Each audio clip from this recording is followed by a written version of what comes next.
So hi, welcome to the Good Noise Podcast. I'm Shane, I'm Glory. and we're here with Steve, Connor, Mark, and Nick from Driving Underwater. Drive Kid. and we have some questions today about the new album, Everything Awake. So congrats on that, by the way. How do you feel about the response to it so far? It's been really sweet and nice, and we're very grateful. mm-hmm. Yeah. People seem to like it, and we were hoping people would dig it. I mean, we've been working on this thing for a long time, so it's just nice to finally have it out there. Hell yeah. The album rocks, and there's a lot of things I wasn't expecting on here. Why are you guys a metalcore band now? What do you mean? Why are we? I don't think we've been asked why. I don't know if we know why. Hey guys, why are we a metalcore band now? It's just the natural progression. We So- felt. I guess we felt like it. Some people go the other way, from pop-ish stuff to heavies to. We did the other thing. We did pop-ish to heavy Yeah. instead of. Yeah, I think we're all into But- a lot of heavier bands, so it just it was just a natural kind of like it Yeah. made sense. And I mean, that ranges from like Connor and I like a lot of death metal and grind to like more like metalcore stuff to like just even like more aggressive rock stuff where you get those like some of the riffing from, I mean, we'll talk about it, I'm sure, but like songs like Psychosis of the King have like a lot of just like straight like groove Southern rock influence. Mhm. For sure. I would love to do Psychosis with like live horns, Mm-hmm. like a live horn Horns section. too. That would. Well, be we'll sick. I'm sure you have questions about Yeah. it. Okay. Sorry. No, you're- Before we like answer all of your questions ahead of time, you should probably start asking us questions. You could answer them all right now. We could be done. That's fine. 24. 25. 26. Last one. Bake the last one. Oh, I was gonna guess that one next. So, is there any meaning behind the album title or cover art? We can answer this one. Okay, I vividly remember it was like, I think it was like 2019. Mark and I were living in this apartment by Monmouth University. And I remember walking down the stairs and it was being like, what the fuck have you been writing about? And he was just like, everything. And I was like, I've been writing about, waking up to yourself and, getting more in tune with yourself and, stuff like that. So everything away. Yeah, we just decided to combine them. Yeah. And we never went back. Yeah. It sounds. Nice.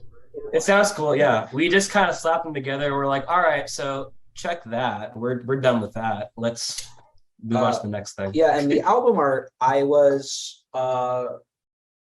viewing a lot. I was listening to a lot of Radiohead and viewing a lot of Stanley Donwood's art, their artist. And I was just feeling like there was kind of this darkness to the record that just lurked right behind everything. So it's this kind of strange, slender figure. I just kind of wanted this gothic horror influence thing. And then Nick took it and kind of digitized it to bring in that heavy electronic element that we decided to introduce. So it's very raw image pushed into the digital realm and kind of made to just sort of confuse. There's also these streaks coming down that are kind of evocative of rain. There's a lot of themes of rain on the album, with Raining. raining in Amsterdam, and even just other weather-related things like with Aurora Borealis, which is about climate change and stuff. So it just kind of worked to put forward this little bit of darkness that you might not necessarily gain from some of like the happier songs on the album, like Carrie or whatever, or happier sounding anyway. There is a darkness kind of laying underneath any of the more joyous sounding moments on the record. So All right. Oh, wow. So can you guys tell us a little bit about your writing process for this album? It took a long ass time. Yeah, no shit. Yeah. the first record, Enjoy Being, was written a lot of us together, me and Nick, That was in our dorm room. That was like our early Mhm. years of college. Like, we're just a couple of little old emo babies, Yeah. just, fresh out of high school, baby Yeah. faces and all that. It was very collaborative. at We first. thought we were going to sound like modern baseball at the time. Yeah. And now we don't. Right. Not even So, close. No. because of that, and this is something that we've wanted to then experiment with going forward, most of this album was written very much separately. Some songs had a bit of collaboration, like Everything Awake, Aurora, Carrie, Aurora. Those songs were pretty collaborative, but otherwise, a lot of them were songs that I wrote on my own. Nick wrote on his own. Like Fire Me, for example, I wrote that at home with my dad, actually. I remember you showing me Fire Me for the first time. I was like, oh shit. For example, you wrote Revelations basically all by yourself. Yes. And then, you know, these guys really, the album's credited, every song is credited to all four of us, because these guys, without Connor's drumming and Steve's bass playing, I think they make some of the most memorable moments of the album, like the intro to Psychosis or the like bass solo on Hellzone. Like that's their writing influence on top of the songs that we brought in. So really, it's a very collaborative thing in the end. Once we get together to record and arrange.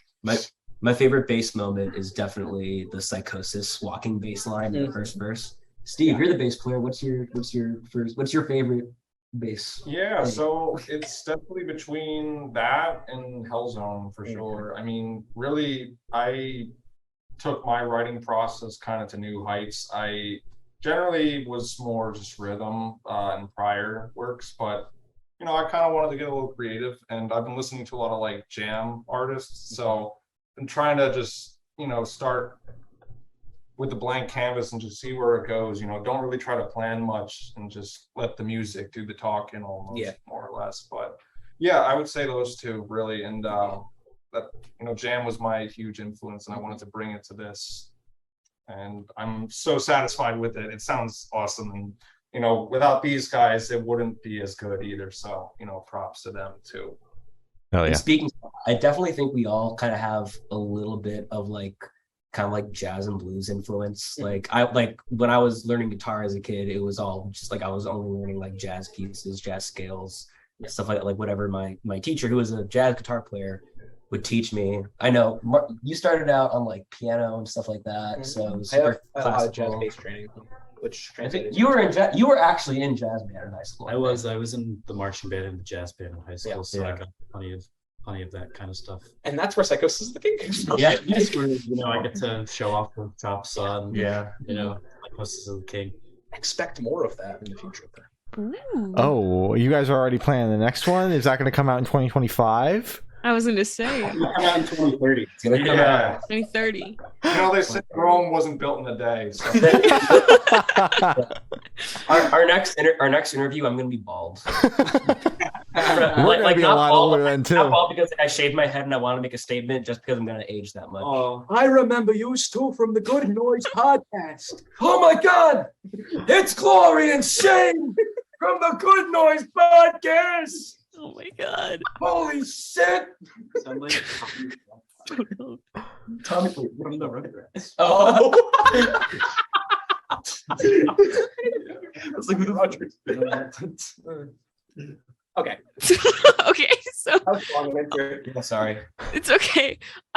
So what song off the album took longest to write, and which one is each of your own personal favorites?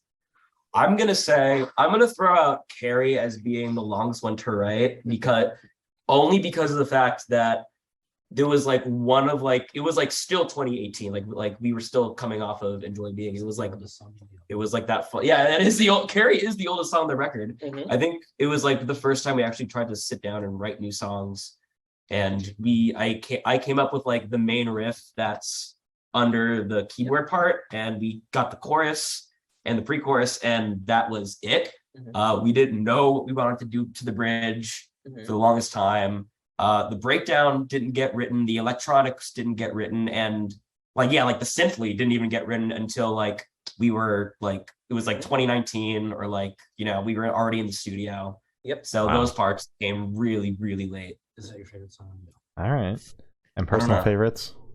Right. But I just want to say, like, literally, just to clarify, you know, the in Carrie, that literally didn't exist until the studio, which I think is like what makes the song. So it's like, oh yeah, like we were actually in there, like, okay, we're gonna track the song out, and then Mark was just like, hey, should I just like, and I was like, all right, yeah, and then it like made the song. It did make the song, as well as like the weird dubstep beat. So what's your favorite? My favorite song, personally, it goes back and forth, but overall, I think it's the title track. Everything Awake. Yeah, I think I agree that Everything Awake is just like the most fun to play. Everything Awake is my favorite song to listen to on the record, but I think Psychosis of the King is my favorite one to play live. Ooh. I tend to agree with the fun factor of Everything Awake. I Yeah. really like playing that, but personally, I really like Raining in Amsterdam. Ooh, I think yeah. it's just such a nice vibe. Yeah. I go between that and Passing a Cursed Torch. I really like those two. I feel like, Yeah. between Hellzone and Passing, I feel like those two are kind of underdogs of the album. So Passing a I Cursed tend to Torch is called Dreaming now. No, it was. Oh, Yeah, no, it had a different name, but then I was just like, what does this name actually have to do with like what I'm writing? Like that song kind of deals with just like, like the violence cycle that humanity puts itself through, Mhm. and yeah, I just made it wordier. see what I mean? Dark. Yeah. Yeah.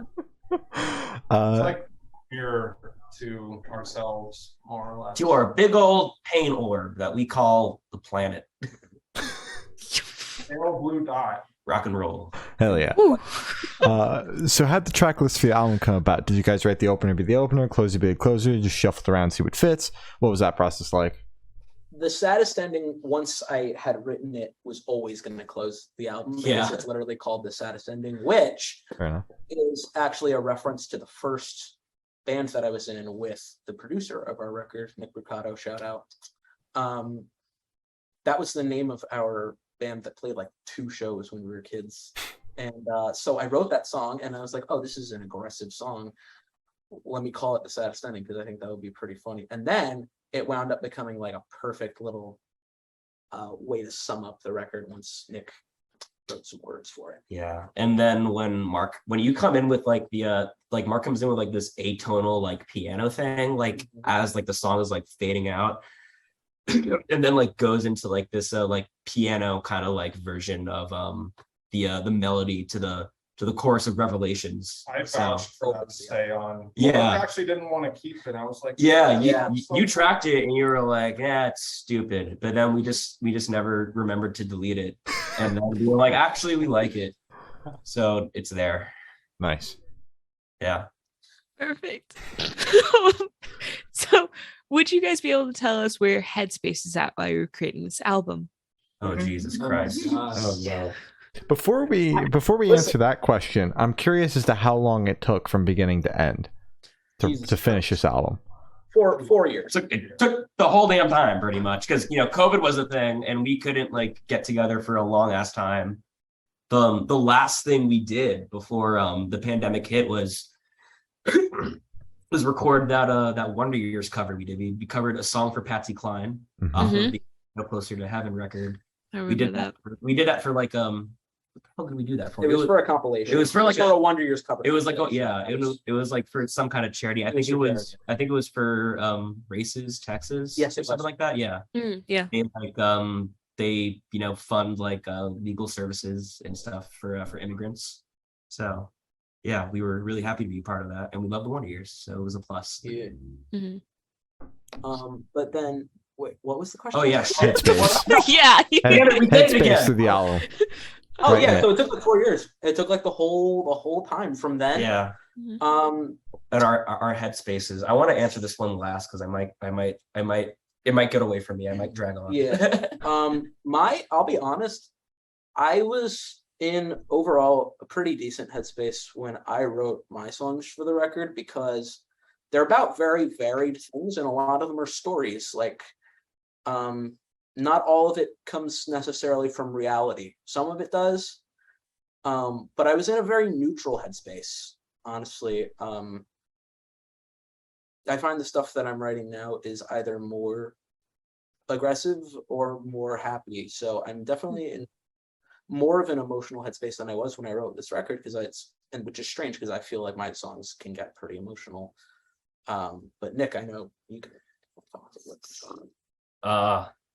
Wait, about you or about me? About you. Oh yeah. Oh God, what like didn't happen to me? Yeah.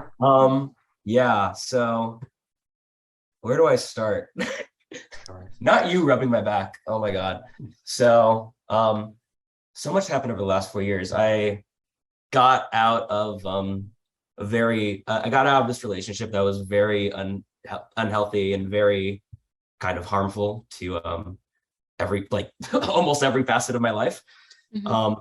And that's all I'm gonna say about that. But so there was that, and then there was also me studying abroad, and it did actually have to do with that did kind of tangle in with my relationship, because I kind of had to get away to like remind myself like what it really means when like people like really care for you, are really here for you, aren't just trying to like they want to keep you around for their own benefit, or they need something they just need something from you.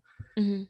So I was kind of dealing with that a lot, and then kind of like a lot of like mental issues I have surrounding that, and kind of like other stuff, just like my anxiety in general was just kind of coming to a head in late 2019 when Mark and I started our senior year of college.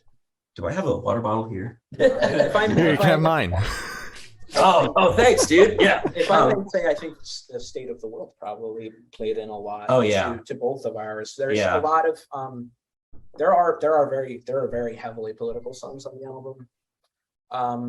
Oh wait, like hold on. I wasn't done talking about my headspace. Oh yeah, I had some bangers. Yeah, like I basically long story short, got really high when I was abroad a lot, and then when I came home, came to a head. Eventually ruined my mental health. Had a little episode that wasn't very good. It was actually really not good. For the sake of time, I'm not gonna go into it, but that was not good. And then a few months after that experience, I was in a car crash that like I completely totaled my car. Oh my God. Absolute miracle. I walked away from that with like only minor bruising. I was like going 60 on Route 18. Well, Route 18 is dangerous. Yeah, it was a crash.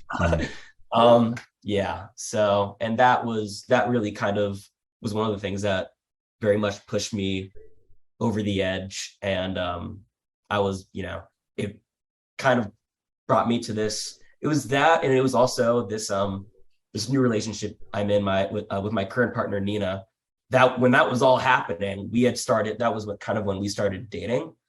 So she like really kind of like just like the way she like carried herself and like the things she said to me, and then also the experience I had kind of put me in this position where I'm like, okay, I'm gonna put my money where my mouth is. I'm gonna go start getting therapy and stuff like that. And so basically just a lot of shit happening to me, and a lot of growing definitely over the past 4 to 5 years. So Sure. I'm glad you came out on the other side. I was gonna say, yeah, I'm glad you made it. Yeah, you're here. Good job, Nick. Mm-hmm. Anybody else want to weigh in on their headspaces? I mean, I mean, oh boy, no. Can anybody top that? complete opposite side of this was just like, I like to play drums. And it was fun to record this album. I'm sorry. No, I need water. I need No, water. Nick is dying. It's much less intense. I was just working retail at the time and dealing with general life frustration. So it was really great to be able to like go to Nick B's house, not that Nick, the Nick who produced this album. It was nice to like go to his house, after work some nights and just bang out a couple songs and really just like take it out. Yeah. So I had a great time recording these songs. Yeah. Good. Well, for the sake of time, I'll just say the same thing as him. It was just really a fun time. And wow, 4 years, I can barely remember what I ate for breakfast. So, kind of going to the gritty of it, I'll just say, a lot of things were happening. I was still at community college, and I ended up going to Rutgers, and that was a big change. But, fast forward to the pandemic and whatnot, it really I mean, I feel like you can talk to anybody about how they felt about it, and you come across the same. Like it sucks. You know, it was very depressing, but you know, we powered through, and I'm just happy that we were able to release it finally. And I just tried to have fun with it, like Connor was saying. You know, just I like to play bass, and yeah, I try to get a little more creative this time. So that's where my headspace was. All right. So how do you guys recommend your fans to listen to this album for the first time? Should they do it in the car with friends, in the dark with headphones on? Is it a workout album, party album? What do you guys personally recommend? Whatever suits your needs, my dude. Just listen to the damn thing. Just listen to it. We don't care if you're like, you know, we don't care if you're cooking a steak dinner, if you're going for a run, if you're, you know. Don't listen to it on shuffle. Don't listen to it. Don't Oh listen my to it. god! Yeah, Yeah, listen to it on. just shuffle. don't listen to it on shuffle. I'm gonna go listen to it on shuffle after this. That's ridiculous. I would recommend listening to it whilst gaming. It's a good gaming album. It's very hyper. Gaming album. Listen to it in the metaverse. Oh Jesus! Listen to it while eating McDonald's, a Big Mac from McDonald's, sponsored by. Yes. Sponsor us, McDonald's. It's not What? You're shush. It's The not. Drive Kid meal. Only at The drive, McDonald's. wait, It hold comes on. with a little Sorry. car. What would the drive kid meal be? I think it would just be 4 large sprites A crumpled up ball of wrapper in a box. and a bunch of the little ketchup packets. Yeah, just like as many as like you're allowed to take. Yeah. Szechuan sauce. Oh god damn it. Szechuan sauce. Maybe if it was like 2019, but Yeah. Old meme, dude. Old meme. Come on, man. I think it would just be 4 large sprites with our phones in them. And all of our phones are charging. They're charging McDonald's Sprite. Yeah. You didn't know that McDonald's Sprite charged phones? I had no clue. I saw totally. that. I saw that video. Make sure you stick your hand in it while you're doing it.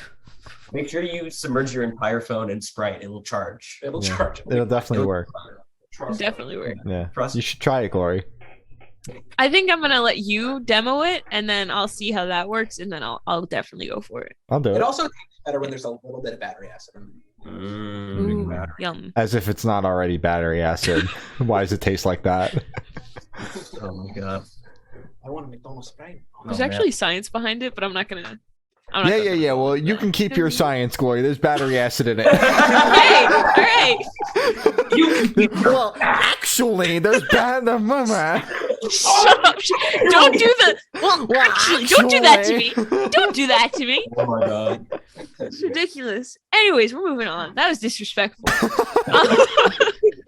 So this one should be super, super quick. Off the top of your heads, I want you guys to describe this album for new listeners in 3 words. 3 words each. No more, no less. Beep boop bop. I'll take it. Fresh and clean. All right. Perfect. We play songs. Nice. All right. Is everything awake? Ooh. Is everything? There's a sequel. Is There everything is a awake? sequel. It's called Everything Awake 2. Everything. Everything Electric is sweet. Boogaloo. I was gonna say. Perfect. So in that same train of thought, is there a certain feeling or emotion you want listeners to have while going through the album?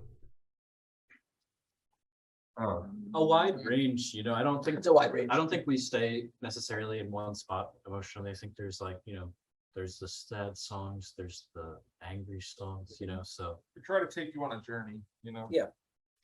I would encourage listeners to really think about the lyrics that you can decipher. We should really release the lyrics, I think. Yeah. Oh yeah.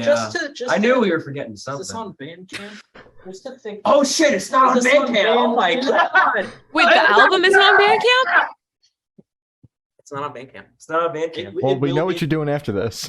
Yeah. It'll be on Bandcamp when I get to it. But so okay, but so, no, what I was saying is, I just would encourage any listener to just think about what each thing is being said. I'd really at some point love to release a little book of some of the like visual art that I did around the album with some with the lyrics and some explanations about kind of what each song means, written by us, and just kind of, you know, Yeah, that would be cool. That explain the record for people who want to read about it. That's That cool. would be fun. That'd be very swag.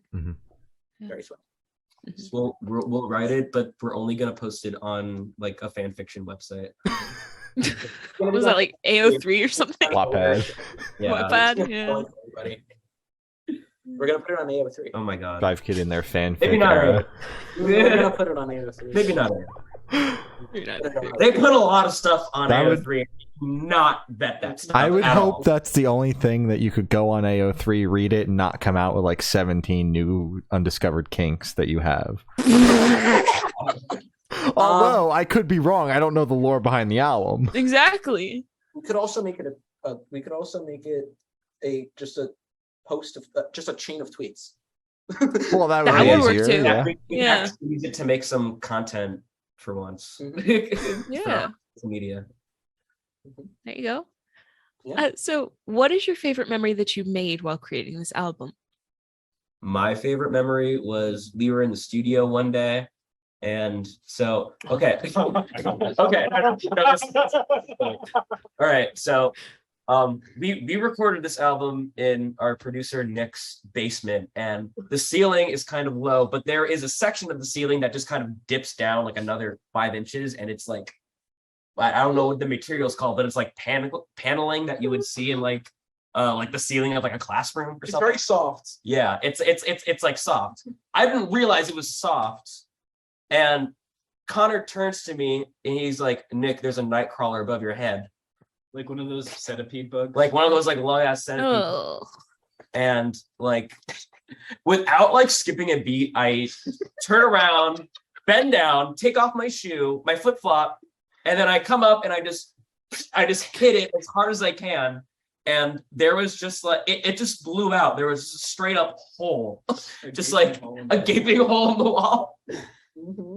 We thought there was gonna be like a centipede shaped like hole that just kept going. Incredible. Yeah. You know, like in the We sent that little guy to a freaking shadow realm. Yeah. good. Wow. he was like homie was just there and then he Yeah, wasn't. that was probably I feel kind of in the studio. Yeah, Honestly. honestly, probably the best studio movie. I feel bad. That You obliterated him. Yeah. Fuck that guy. Yeah.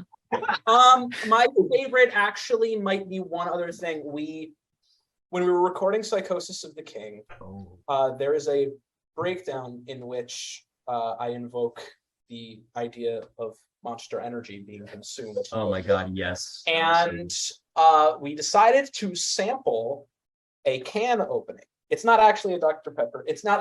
It is actually. It is Dr. Pepper, not actually a Monster Energy, and that's on us. That's Yeah. on me.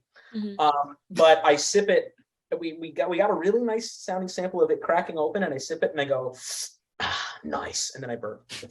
Yeah. I think that was my favorite because I got to drink some Dr. Pepper. That was my favorite part of the Nice. album, actually. It's such a funny song. Yeah. It's such a funny song. That song was so. I really love the lyrics to the second half of the verse. I know it's not posted, but it's like What? The some second verse? I'm so psycho. I'm Heath Ledger's Joker on adrenaline. I I can want to be Halsey's boyfriend, but I got a mind of my own. I'm different. I'm a weirdo. I'm Cole Cole Sprouse from Riverdale to the max. I'm Radiohead's Creep on On full blast at a middle school pity party. party. That was funny. That was Nice. poetry. That was That sick. was brilliant. Yeah. It's very we just basically wrote it about how we do not like Ronnie Radke. Yeah. Yeah, fuck that Oh, guy. there you go. Yeah. Ronnie Radke. Radke, Yeah. you're not welcome on And the you know what, podcast. Ronnie? No. If you're watching this, I hope you subtweet us, and I hope we get so many fucking followers off of it. Yeah, fuck you, Ronnie Radke. Yeah. Fuck you. Yeah. More like falling forward. Falling in forward. Falling It was a good attempt. Yeah. You know? diagonally. Downward. Getting there. You're getting somewhere. Yeah. I'll take it. All right, Connor, Steve, memories. Let's go. I do not remember anything. I'm right there with it, honestly. I think I can tell you my least favorite thing was like carrying drums down the stairs Yeah. and up the stairs. Yeah. Steeps. But I don't know. I think my favorite memory was just like finishing the album and then just being like, oh my god, like finally, like I finished the drums to this and just being like, it felt like a huge weight off of my back because the songs on this album were pretty difficult to record. So like, but I don't remember anything that's actually interesting besides what these two already said. Fair enough. I'm in the same boat there. I mean, honestly, the one thing I do remember with recording at Nick's house was when he got his dog. Oh yeah. We'll send you guys a picture or two of Cody that you can just kind of.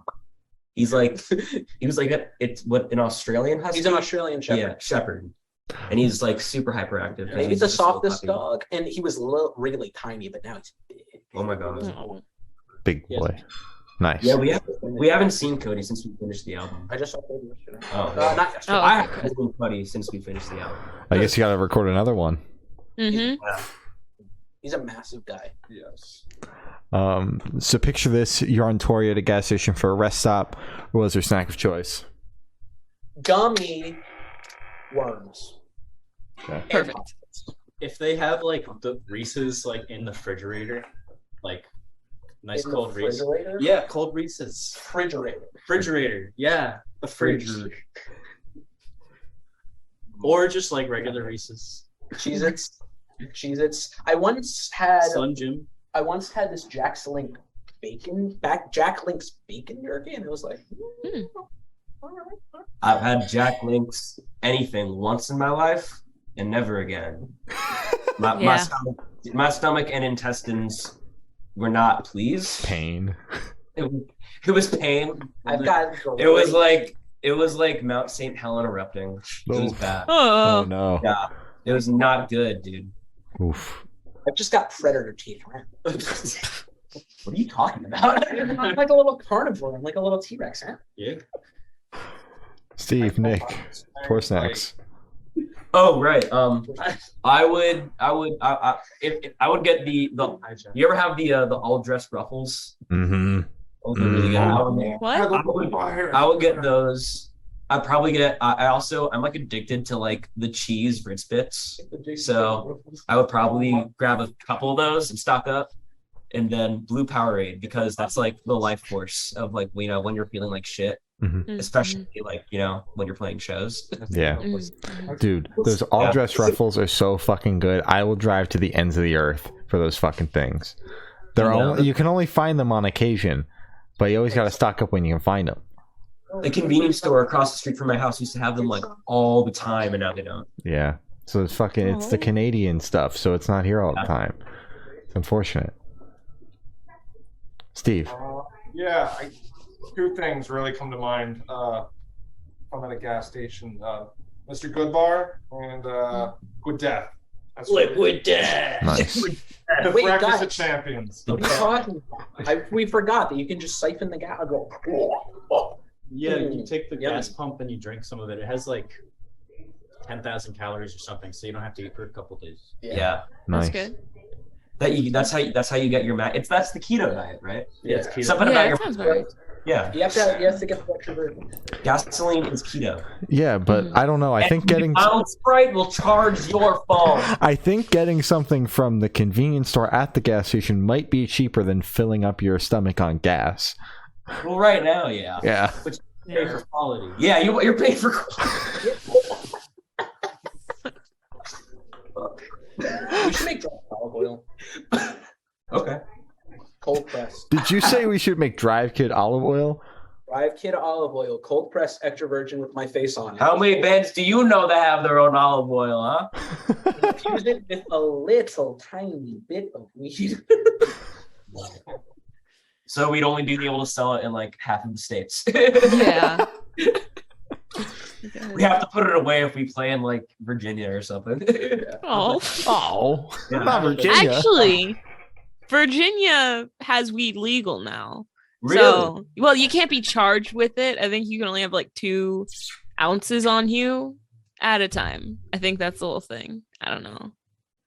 But We can infuse it with Or you're sparking up over there. That's how she knows. No, you know what? Actually, we'll infuse it with. You know, we'll infuse it with the like liquid The blood that's orange. in what that black beans are in. Ew. Black bean water? Black bean water. Fuck that. I don't It's want like- your olive oil. I love black beans. I love black beans too. You know what? That might be good. I'm actually, you know what? I'm gonna get on the bandwagon with you. No, truffle, white truffles, Ooh. white truffles. Okay. White truffles in my album. Nick Fancy. boils hot dogs and then puts the boiled water from the hot dogs in the ice cube tray and uses the ice. Fuck you, Nick. Honor, what I told But you you boil hot dogs. Can we talk about that Fuck you, first? I'm Nick. not even offended over the ice. Just the boiling of the hot dogs is a crime. That was how I ate my hot dogs as a kid. And then the ice. Stop exposing me. Nick with the glizzy. The glizzy. The Nicky Glizzy. Nick doesn't actually eat hot dogs. There, I saw a meme earlier. It was a PB&J glizzy, and it was a banana. I saw that. Yeah, I saw that too. PB&J. Yeah. I was like, yo, honestly, I'd eat that shit. Especially, yo, what if it was in a... Ooh, what if instead of in a bun, it was in a freaking, what are the soft little French pancakes called? Crepes. Crepe. Is it glizzy? I think it's just a crepe then. That's just a. Talking about It's just a crepe. Oh, A glizzy. I thought a glizzy was like a gun. It is too. Wait. Okay. Yeah, glizzy is Like a nickname what? for a Glock. Glizzy with the Glizzy banana. is both a hot dog and a Glock. Now, the best way to do it is to have both at once. For maximum flavor. Yum. All right. So on the topic of food, if the band was a dish, what dish would the band be and why? If the band was a dish, Mhm. Mustard, ketchup, and relish on a plate. So Oh, no, no, condiments? we have talked. We've talked about this before. So we're a fruit salad, right? Okay. Oh, the Steve- Wiggles. Great. So he's the bowl. Oh, Steve's the bowl. That was vicious. That was vicious. Oh my god. That's yeah. Hey, that's the answer. I was gonna say like jambalaya. We're the fruit, Stop. and he's the bowl. I like to think that I'm a nice little pair of cherries. Oh my god. I didn't mean for that to sound as mean as I did. That sounded so mean. All right. That should have been a thought. Drive Kids breaking up 2016 to 2022. It's all right. I'm not angry. You'll kill him later. So for the last couple questions, we're going to shift completely away from music and fuck. it's okay. I'm going to start that over again. I thought it was a different pair of questions. Okay. So for the last We did couple those last questions, we're going to shift completely away from music. So if you could switch lives with any celebrity, who would it be and what would you do? I feel like it would be really, really funny to see like what the fuck Tom DeLonge is doing right now. Mhm. True. Yeah. You guys go next because I have to think. I don't know, like Danny DeVito. Oh yeah. So I Be on think the set of Sunny for a day. That'd be so cool. absolutely. I would choose Bob Weir of the Grateful Dead because I'm a Deadhead, so that would be sick. Play like City Field or some shit like that. Yeah. Slow jamming. So All right. I'm gonna go with either like I don't know, like Joel Embiid, so I could dunk, hell yeah. Okay. or like maybe like someone in like acting, so that I could make better acting choices for them. Kermit the Frog. Kermit the Frog. Kermit the Frog. That's it. I would do it. Perfect. No, That's- I'm gonna go with Joel Embiid. I just want to dunk. All right. Oh, all right. Great. So if you could have lunch with any celebrity or artist, dead or alive, who would it be and why? I have my answer already. I thought about this a lot. Marilyn Monroe. Oh yeah, I I just like wanna- Dr. Marilyn. I really just genuinely, I've always felt like I just want to pick her brain. And I feel like if I was famous in the 50s, we would have been gay best friends. All right. That'd I be would good. want to have dinner with Johnny Carson, but I would want him to still be dead. Like he's like a reanimated corpse. I'm not a Johnny Carson fan or anything. He's just a talk show host, and I think that would be funny. You want to have dinner. You just want his corpse across the table from you. So you can be like, yo, what's up, Johnny? And then like that's the end of dinner. It's just decomposing in front No, of but you. he's reanimated, so he'd be like, So he's a zombie. Johnny Carson. Okay. Yeah. Awesome. Norm Macdonald, Aw. because that would just be like the most. That would just be like the most ridiculous conversation ever. He would just make me look like an idiot the whole time, and it would be hilarious. All right. I guess to go along with that theme, I'd like to have a lunch with Chris Farley. Aw. I think that'd be pretty funny. That'd be a fun. Steve wants to live in a van down by the river. Yes, I actually do. We all picked I dead people. planned it out. By the Raritan. Oh my god. We all picked dead people. Yeah. That's nice. So for this last question, the band finds themselves in a horror movie. Who would die first and who would survive to the end? Nick would die in like 2 seconds. Oh. Why? Because funny shit happens to you. Whoops, I died. On dimension and be like, what is this place? And an axe would fall into your brain. Oh my god. Anyway. Okay, so we got who dies first. It's Nick. You gotta find Nick. All right, so Nick, you die first then? I guess. Yeah, I guess I die first. No, I think Nick like dies and that spurs on the other deaths. I really feel like Yeah. it depends. It would because- be like a domino. Yeah. Because Nick would die, and then we would all be like, Mark would like freak out and like run into the street and get hit by a car. We would have a heart attack. We would not And Steve enter would- the house. Yes, we wouldn't even make it inside the haunted house. I would bury myself alive. We wouldn't make it. We wouldn't make it into the house. That being said, I think Connor has final girl energy. I would, Yes. I would survive, and then I would shit myself to death. But this So what I'm learning, spans so many different things. Like, are we talking Wrong Turn? Or are we talking Evil Dead? You know, I think the way we described it yourself- pretty much streamlines the process. We're Because talking rubber. yeah, like you know, Rubber? 'cause- okay, so I go down with the axe. Mark runs out and gets hit by the car. You're digging your grave. Yeah. And then you know you're shitting. So you like just it's shit just to death. run after the other. So you know it's quick. We don't even make it like you know up the stairs. It's a quick horror movie. It's actually the short film before the horror movie at the movie theater, like the quick 5-minute one, and you're like, oh, that was cool. It's not even a short film. It's like a fucking reel on Instagram. I'm sorry. I'm sorry. This is a really good music video. It's silent. It's in black and white, and it's True. directed by. But This will be the video for the saddest end.